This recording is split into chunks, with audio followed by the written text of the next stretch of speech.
Thursday morning சீக்கிரமாகவே எழுந்திரிச்சிட்டேன். First சமையலுக்கு ready பண்ணி வச்சிடலாம் அப்படின்னு சொல்லிட்டு எல்லாத்தையும் ரெடி பண்ணி வச்சுட்டு குளிக்க போயிட்டேன்.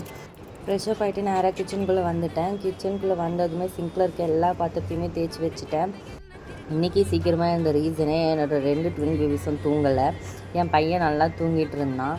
சரி தூக்கம்தான் இல்லை, எழுந்து வேலையாச்சும் பார்ப்போன்னு சொல்லிட்டு எப்போவுமே லேட்டாக ஆரம்பிக்கிற வேலையை இன்றைக்கி கொஞ்சம் சீக்கிரமாக ஆரம்பிச்சிட்டேன். அவ்வளோதாங்க டிஃப்ரென்ஸ்.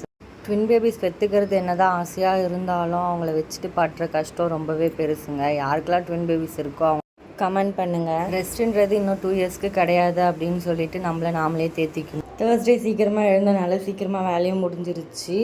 சரி வேலை தான் முடிஞ்சிச்சு அப்படின்னு சொல்லிட்டு சாமி கும்பிட்றதுக்காக எல்லாத்தையும் ரெடி பண்ணி வச்சுட்டேன். ஈவினிங் போல் ஒரு 6:30 நான் விளக்கேற்றி சாமி கும்பிட்டுட்டேன். சாமி கும்பிடும்போது சாமிக்கிட்ட யாரெல்லாம் பேசுவீங்க அப்படின்னு சொல்லி கமெண்ட் பண்ணுங்கள், நான் பேசுவேன். இந்த வீடியோ உங்களுக்கு பிடிச்சிருந்தா லைக் அண்ட் ஷேர் சப்ஸ்கிரைப் பண்ணிவிடுங்க. மறக்காமல் கமெண்ட் பண்ணுங்கள், கண்டிப்பாக நான் பார்ப்பேன். அதே மாதிரி எந்த மாதிரி வீடியோஸ் போட்டால் உங்களுக்கு பிடிக்கும் அப்படின்னு சொல்லிட்டு எனக்கு கமெண்ட் பண்ணுங்கள். அதே மாதிரி வீடியோஸ் நான் போட ட்ரை பண்ணுறேன். இந்த வீடியோ பிடிச்சிருந்தா எனக்கு பிங்க் கலர் ஹார்ட் கொடுங்க.